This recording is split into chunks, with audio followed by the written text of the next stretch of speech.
আসসালামু আলাইকুম, সোনা মায়ের রান্নাঘরে আপনাদের সবাইকে স্বাগত। আজকে দেখুন আমি পাকা আম দিয়ে পুটি বানিয়ে দেখাবো কীভাবে বানায়। আপনারা দেখতে থাকেন সঙ্গে হবে। পরিষ্কার করে ভেঙে নেব, পানি দিয়েছে।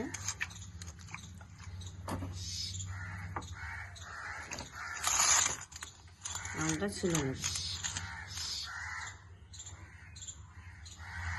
ভিতরটা দেখুন কত সুন্দর লাল হয়েছে।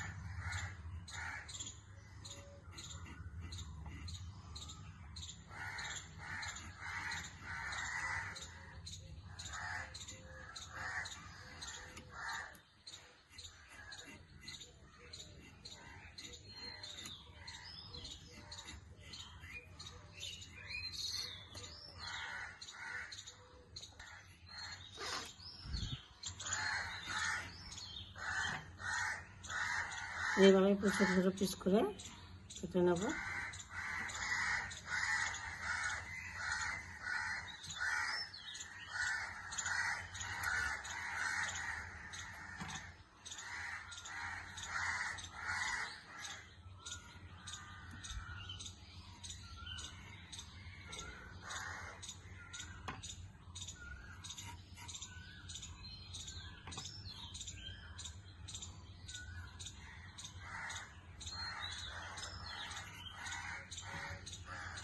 এইভাবে সবগুলো কেটে নেব।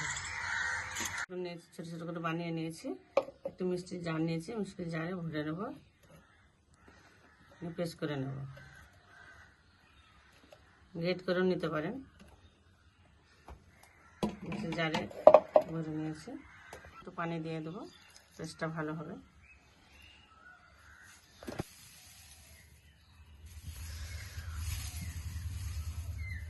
পুটিটা পেস্ট করে নিয়েছি, কড়াই দিয়ে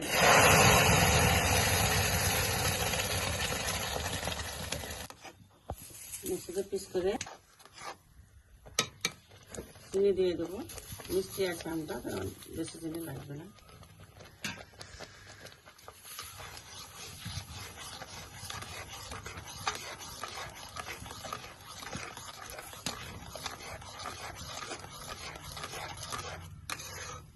এইভাবে করে নেব। বাড়িতে তৈরি ম্যাঙ্গো ফুটে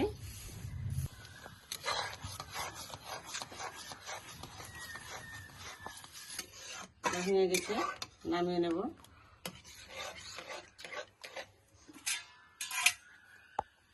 পেস্টটা ঢেলে নিয়েছি, ফ্রিজে ঠান্ডা পানি দিয়ে দেবো।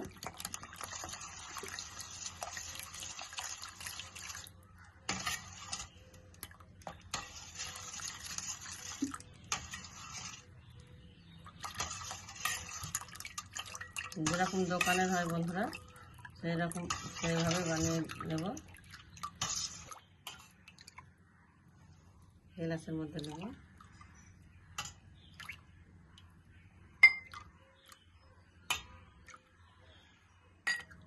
একদম দোকানের মতো লাগছে বন্ধুরা।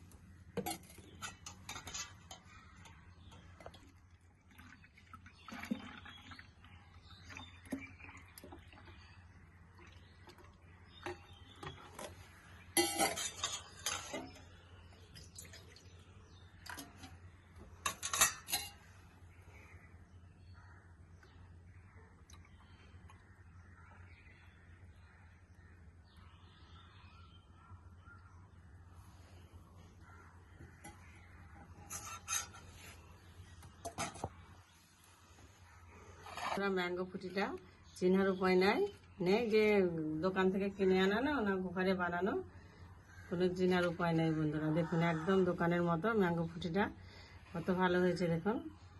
এভাবে বাড়িতে একবার হলে বানিয়ে রেখে দেবেন ফ্রিজে, অনেক দিন পর্যন্ত রেখে খেতে পারবেন বন্ধুরা। আমার যদি ম্যাঙ্গো ফুটিটা ভালো লেগে থাকে অবশ্যই লাইক কমেন্ট শেয়ার করবেন, আর আমার সোনা মায়ের রান্নাঘর পেতে সাবস্ক্রাইব করে দেবেন। সবাই ভালো থাকবেন, সুস্থ থাকবেন, সাবধানে থাকবেন, আমার জন্য অনেক অনেক দোয়া করবেন।